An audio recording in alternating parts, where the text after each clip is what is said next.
sua Bíblia comigo, lá em Mateus capítulo 4.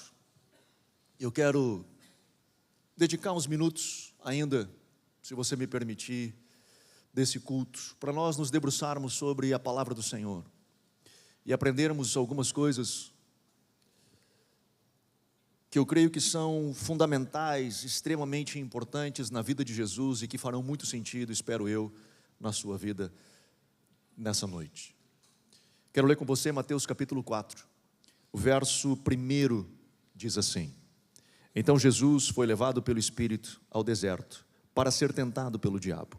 Depois de jejuar por 40 dias e 40 noites, teve fome. Amém. Senhor, nós colocamos a Tua palavra diante de Ti. Sê conosco, Senhor, nessa noite. Que Teu Espírito fale conosco, ministre as nossas vidas. Que possamos, Senhor, receber de Ti e aprender de Ti, que é manso e humilde de coração. Ministra as nossas vidas, em nome de Jesus. Amém. Amém. A minha fala com vocês hoje é sobre o momento da tentação de Jesus, aonde Jesus ele é tentado pelo diabo. Diante de Jesus está a sua tentação, capítulo 4. O capítulo 4, na verdade, é uma história que acontece depois, obviamente, do capítulo 3, mas o que acontece no capítulo 3 é o batismo de Jesus. Jesus ele se prepara 30 anos e de repente chega o momento deles ir para o batismo, e do batismo iniciaria o seu ministério. Lá no batismo ele chega, João o vê e diz: como assim você vem a mim? Eu é que teria que ser batizado por ti, e vem tu a mim? Jesus diz: não, precisa se cumprir toda a justiça. João o batiza, e quando ele sai das águas, o céu se abre, e uma experiência incrível, sobrenatural, não ordinária, não comum, não algo que acontece todos os dias, mas algo extraordinário acontece. O céu se abre, o Espírito Santo desce em forma de pomba e pousa no ombro de Jesus. E depois dessa experiência com o Espírito Santo, ele ouve uma voz do céu, não só ele, mas toda aquela multidão que ali estava, o Pai dizendo assim: tu é meu filho, eu te amo e a tua vida gera prazer em mim. O que o Pai estava falando para Jesus naquele momento era afirmando a identidade de Jesus: tu é meu filho. O que o Pai estava querendo dizer, em outras palavras, era o seguinte: Jesus, não importa se tu vai estar rodeado de pessoas gritando Hosana, Hosana, o filho de Davi, ou essas mesmas pessoas, horas depois, gritar crucifica-o, crucifica-o, seja na entrada de Jerusalém ou no Gólgota, tu vai continuar sendo meu filho. Tu pode estar rodeado de 5.000 homens, fora mulheres e crianças, todos ali felizes com aquela multidão ao teu redor, ou tu pode estar olhando aos teus discípulos, perguntando a eles: vocês também vão embora e vão me deixar só? Não importa aonde você estiver no seu momento de vida, Jesus, tu precisa saber de uma coisa: você é meu filho. Essa é a tua identidade, meu filho. Brennan Manning diz que essa fala do céu para Jesus foi como um terremoto na alma humana de Jesus. Obviamente que ele sabia que ele era filho de Deus, obviamente ele sabia quem ele era na composição da Trindade. Mas ali o Pai conversa com ele e diz: Jesus, tu vai enfrentar momentos difíceis, momentos gloriosos, mas momentos difíceis. Em todos eles, saiba de uma coisa: tu é meu filho. Sela no peito, no coração de Jesus, assim como eu e você, em alguns momentos da nossa vida, precisamos que a nossa identidade seja afirmada, que saibamos quem nós somos de fato, porque as circunstâncias da vida nos desafiam na nossa identidade. Jesus tem aquela experiência, e logo depois, com o Espírito Santo pousando sobre ele, esse mesmo Espírito que pousa sobre ele o conduz. E a Bíblia diz aqui que ele foi conduzido pelo Espírito Santo. Se a Bíblia parasse aqui, a gente dizia: está tudo certo, é a expectativa que a gente tem, afinal o Espírito Santo desce sobre ele, e Jesus é um cara que vai ser conduzido pelo Espírito Santo. Até aí está tudo certo, a gente está feliz da vida, a gente concorda, está top, tudo muito bom. Só que o texto continua e diz assim: e conduziu ele para o deserto. Essa parte a gente até aceita, porque a gente sabe que deserto faz parte da vida da gente. Então a gente que é crente, a gente que é cristão, a gente sabe, o Espírito Santo conduziu a gente para um deserto. Não é o que a gente gostaria, mas a gente sabe que isso faz parte da vida da gente. Ir no deserto, tá bom. Só que o texto continua, e ele diz: para ser tentado pelo diabo. Aí complica o negócio. A gente fica pensando assim: mas não está certo isso aqui, cara. Porque eu sempre achei que se eu tivesse uma experiência gloriosa com Deus, e que o Espírito Santo viesse sobre a minha vida, eu fosse cheio do Espírito Santo, o Espírito Santo habitasse dentro de mim, o cão ia fugir. A hora que o cão chegasse perto de mim e visse que o Espírito Santo estava comigo, ele ia voar. E não. O Espírito Santo conduz e leva ele para o deserto para ser tentado pelo diabo. O objetivo do deserto era ser tentado pelo diabo. E a gente pensa assim, mas pode isso? Aparentemente pode. Até porque Jesus, quando nos ensina na oração do Pai Nosso, Ele não diz assim, livra-nos da tentação. Ele diz, não nos deixe cair em tentação. Porque a tentação, ela faz parte por uma razão. É diante da tentação que tu sabes se tu é crente ou não. É diante da opção que você tem de escolher entre certo e errado, e você faz a opção de, não, cara, eu não vou por este caminho, eu vou por este caminho. É só ali que você sabe, cara, eu sou crente mesmo. Eu sou crente de verdade. Porque eu tinha a opção de fazer um caminho ruim, e eu disse, não, mas eu não posso ir para lá, porque isso é um caminho ruim. É diante da tentação, é diante da dificuldade, é diante do problema, e eu faço uma escolha certa, que eu disse, não, eu estou no caminho certo. Eu estou caminhando numa direção certa. É diante da tentação, é diante da opção que eu tenho de escolher errado e escolho certo, digo, opa, esse maluco é crente. Esse cara de fato é um cara de caráter, é um cara que conheceu o Senhor Jesus, e aquilo que a palavra do Senhor falou na vida dele fez a diferença. Pois bem, o Espírito Santo leva Jesus para esse lugar, para ele fazer essas escolhas. E é desafiador isso, porque ele era o Filho de Deus. E a Bíblia diz que ele está lá no deserto, e jejua por 40 dias, e depois de jejuar por 40 dias, ele tem fome. Ele não tem sede, ele tem fome. Aparentemente, ele se hidratou durante esses 40 dias, mas no final de 40 dias, ele tem fome. Acho que eu também teria. E ele tem fome, cara. E naquele lugar de fome, quando ele está ali com fome, o seu corpo fragilizado, depois de 40 dias, a gente não sabe como foram esses 40 dias. Se o céu se abriu, se o Senhor veio, ou se ele ficou irritado, que nem a gente fica de vez em quando fica sem comer. Eu não sei como é que foi esse processo na vida de Jesus, nesses 40 dias. Mas encerrados os 40 dias, a Bíblia diz, ele estava fragilizado, ele teve fome. A sua carne estava clamando por algo. E nesse momento que a carne clama por algo, aparece Satanás com a opção. Aparece Satanás colocando diante de Jesus dois caminhos, ou dando a opção, cara, vai por esse caminho. E Jesus diz, cara, ou eu vou por aqui. Paulo já fala disso, diante da tentação, o Senhor para mim provê o escape. Estão ali, são dois caminhos, eu tenho que saber qual escolher. Nesse lugar, chega Satanás, no verso 3, e diz assim, o tentador chegou-se a ele e disse, se tu és filho de Deus, manda que essas pedras se transformem em pães. E respondeu Jesus, está escrito, não só de pão vive o homem, mas de toda a palavra que sai da boca de Deus. Satanás disse para ele o seguinte, está com fome, tua carne está fragilizada, tu precisa te alimentar, tu não pode ficar sem se alimentar, afinal tua carne está gritando por algo, se ela está gritando por algo, aqui tem pedra, transforma essas pedras em pães e supre o que a tua carne está gritando, supre o que a tua alma grita, supra. E Jesus tinha poder para isso, ele poderia transformar aquelas pedras em pães, esse não era o problema, só que a resposta de Jesus diz muito. A resposta de Jesus foi assim, nem só de pão vive o homem, mas de toda a palavra que sai da boca de Deus. O que Jesus está dizendo a Satanás é o seguinte, cara, por mais que a minha carne esteja gritando, por mais que o meu corpo esteja pedindo algo, a conquista não é a métrica da minha fé. Eu alcançar algo não identifica quem eu sou em Deus, porque ele inicia a fala dizendo assim, se tu é filho de Deus, e não colocando dúvida em Jesus se ele era, porque ele também, assim como aquela multidão ao redor do Jordão, ouviu do céu uma voz dizendo, tu és meu filho, Satanás também, e ele acompanhou ele no céu ainda antes disso, ele sabia quem ele era, ele não estava questionando se ele era, ele estava dizendo, já que tu é assim com o homem lá de cima, já que tu é assim filho de Deus, cara, resolve o teu problema. O que Satanás estava querendo provar ou colocar como opção para Jesus é o seguinte, é o evangelho da vitória, é o evangelho da conquista, aonde o nível de fé que tu tem, o nível de conquista que tu tem, determina quem tu é em Deus. Tu é filho? Então tu tem que conquistar, tu tem que avançar. E a resposta de Jesus diz, não, cara, a minha fé não está baseada em quanto eu conquisto, está baseada em quanto eu ouço.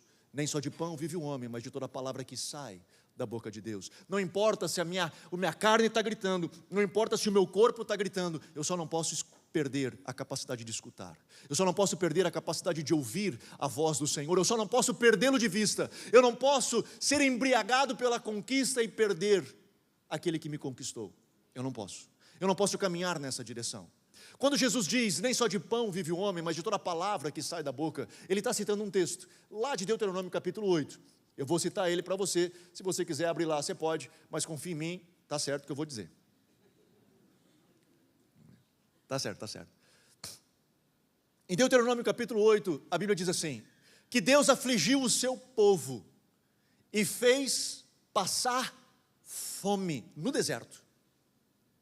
Deus afligiu o seu próprio povo e fez o seu povo, Israel, passar fome, ter dificuldade no deserto. Aí tu fica assim, Deus fez isso? Fez com Jesus. O Espírito de Deus conduziu Jesus ao deserto. Lá em Deuteronômio, ele fez com todo o povo de Israel. E ele dá uma razão por isso. E ele diz, sabe por que eu faço esse negócio? Ele não fala assim, eu estou parafraseando o texto, mas o texto diz mais ou menos assim. A razão pela qual ele faz isso é para que eu possa conhecer o teu coração.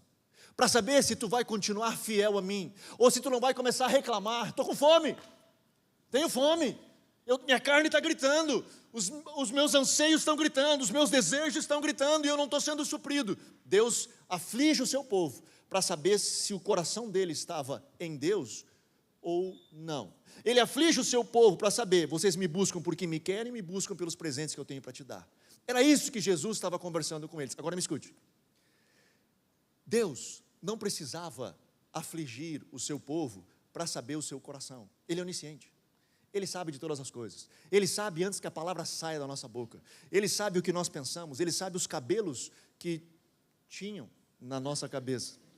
Ele sabe todas as coisas. Ele sabe todas as coisas. Então por que ele diz assim? Eu afligi para conhecer o coração do povo. Ele não queria conhecer o coração do povo. Ele queria que o povo conhecesse o seu próprio coração. Ele afligiu o seu povo porque diante da tentação, diante da opção de eu escolher outro caminho, é ali que eu me vejo, é ali que eu me reconheço, é ali diante da opção que eu tenho de reclamar, de murmurar, ou de dizer, Senhor, ainda que eu não esteja vendo a solução, mas se eu estou te vendo é o que me importa. Ainda que eu não esteja vendo a luz no fim do túnel, mas se eu te vejo, para mim é suficiente. Eu quero caminhar nessa direção, eu quero ter essa experiência, mas não, é importante, o que te faz feliz, faça, se vai te fazer bem, faça, o que importa é, a tua carne está gritando, o teu corpo grita, tu tem o desejo no teu corpo, corra atrás do teu desejo. Jesus diz, cara, não é só de desejos, não é só de busca por conquistas e anseios que vive o homem, mas o homem vive, na verdade, de poder escutar uma palavra que vem do céu. Quando Deus fala isso a Israel, lá em Deuteronômio capítulo 8, logo depois ele diz, e depois que o afligiu, e depois que viu que o coração deles estava no Senhor, deu a eles um pão que desceu do céu. E aí o texto de Deuteronômio diz, porque nem só de pão vive o homem, mas de toda a palavra que sai da boca de Deus. Jesus repete esse texto lá em Mateus capítulo 4. Satanás não conseguiu vencer essa, e ele tenta uma outra artimanha, agora usando a palavra, usando a Bíblia, de uma forma distorcida, mas ele usa a Bíblia, ele diz assim, no verso 5, então o diabo levou a cidade santa e colocou sobre o pináculo do templo. Ele disse, se tu é filho de Deus, lança-te daqui abaixo, pois está escrito, aos seus anjos dará ordem ao teu respeito, e eles se tomarão nas mãos para que não tropeces em alguma pedra. Respondeu Jesus, também está escrito, não tentarás o Senhor teu Deus. Satanás pega Jesus, aparentemente, fisicamente, não numa visão, aparentemente, e o leva no pináculo do templo em Jerusalém.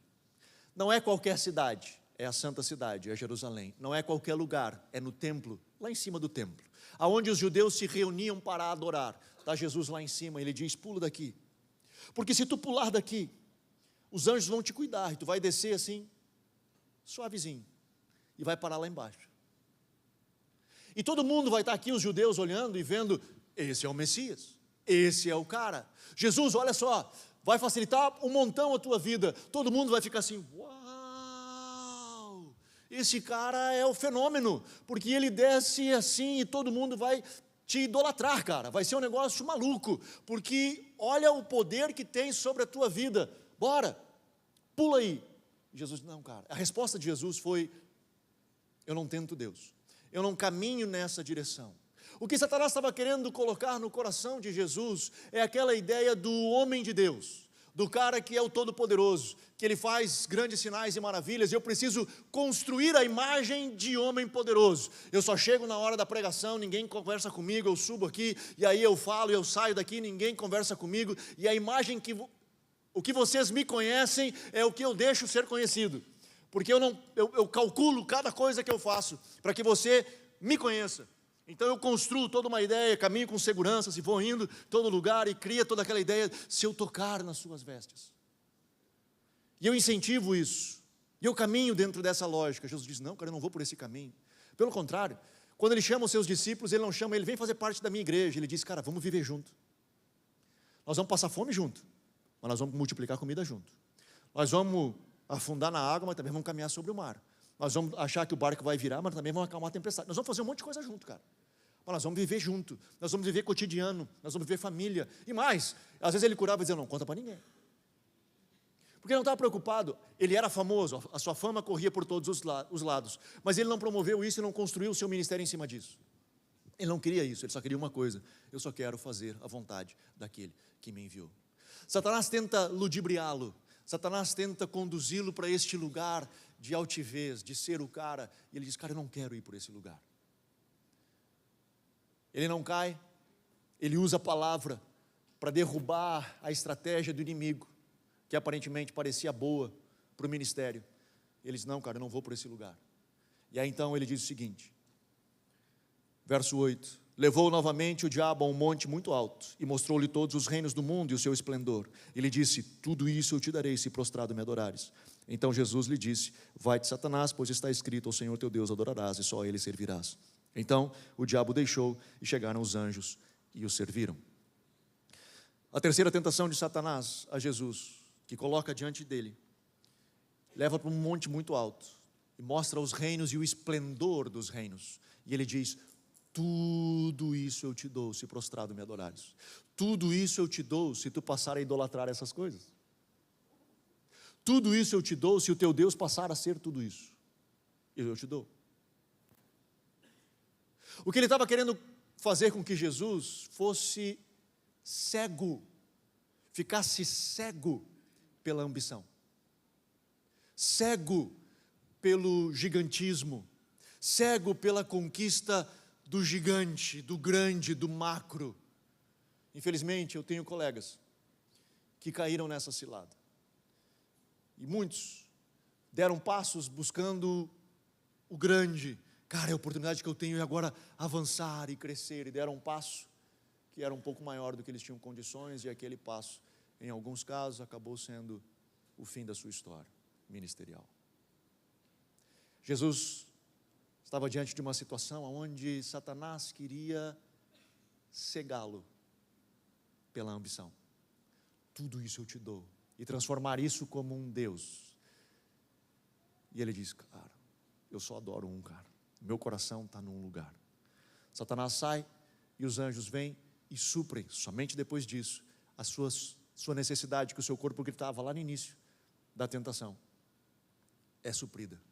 E os anjos o alimentam. Coincidentemente, o evangelista João, na sua primeira carta, ele fala sobre amar o mundo. E ele diz, não ame o mundo, nem as coisas que há no mundo, porque aquele que ama o mundo, o amor do Pai não está nele.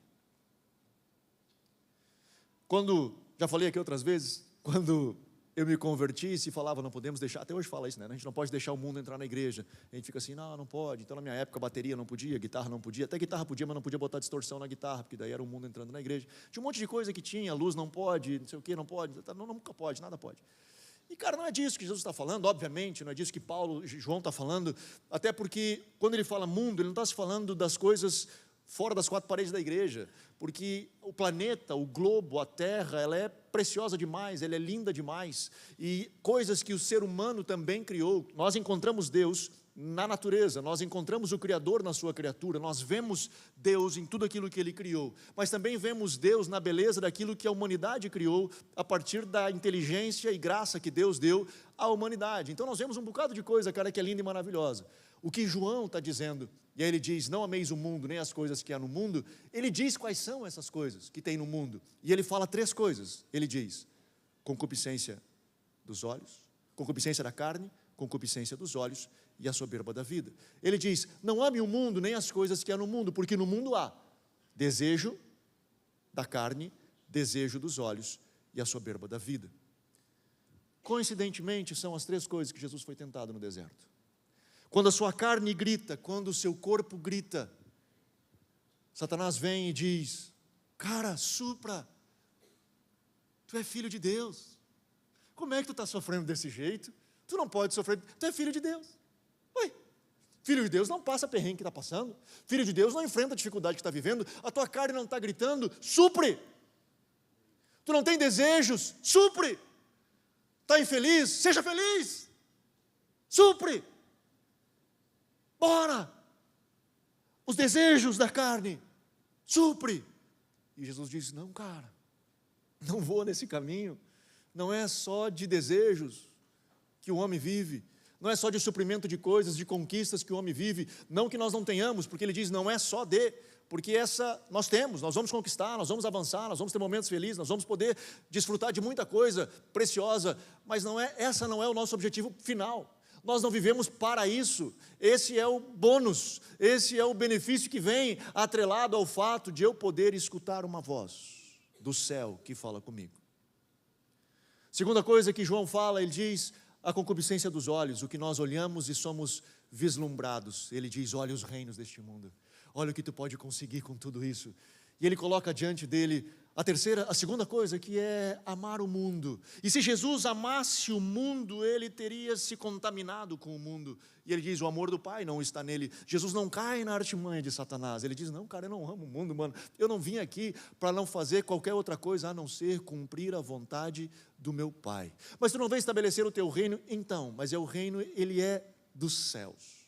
Ele não é essa a realidade, não é isso que você está vendo. O meu reino, ele é dos céus, ele pertence ao Pai. Termina o seu ministério com a sua igreja no tamanho de 120 pessoas. Esse era o tamanho da igreja de Jesus, 120 pessoas. E essas 120 pessoas mudaram a história da humanidade.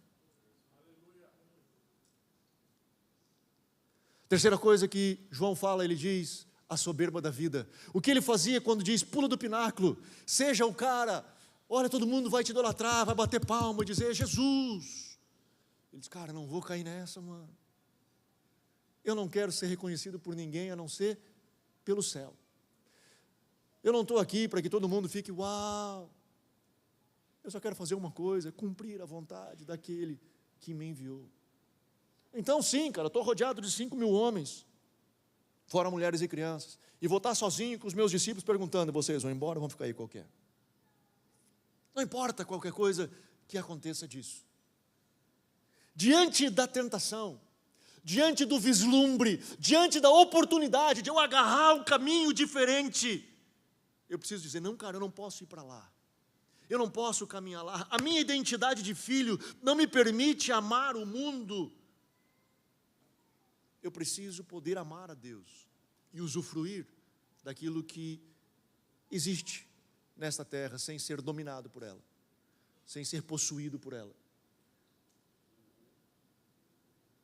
Esse é um desafio meu e seu, cara.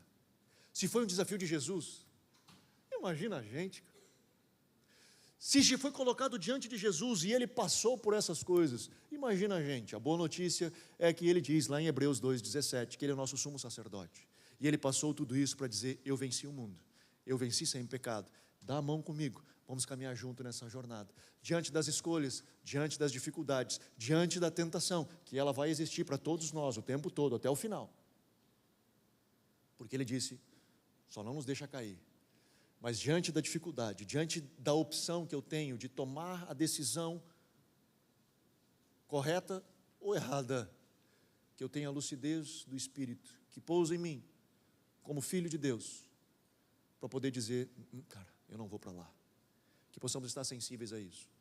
E se porventura hoje estamos enfrentando dificuldades, e estamos, passando momentos onde a nossa identidade é desafiada, como eu falei no início.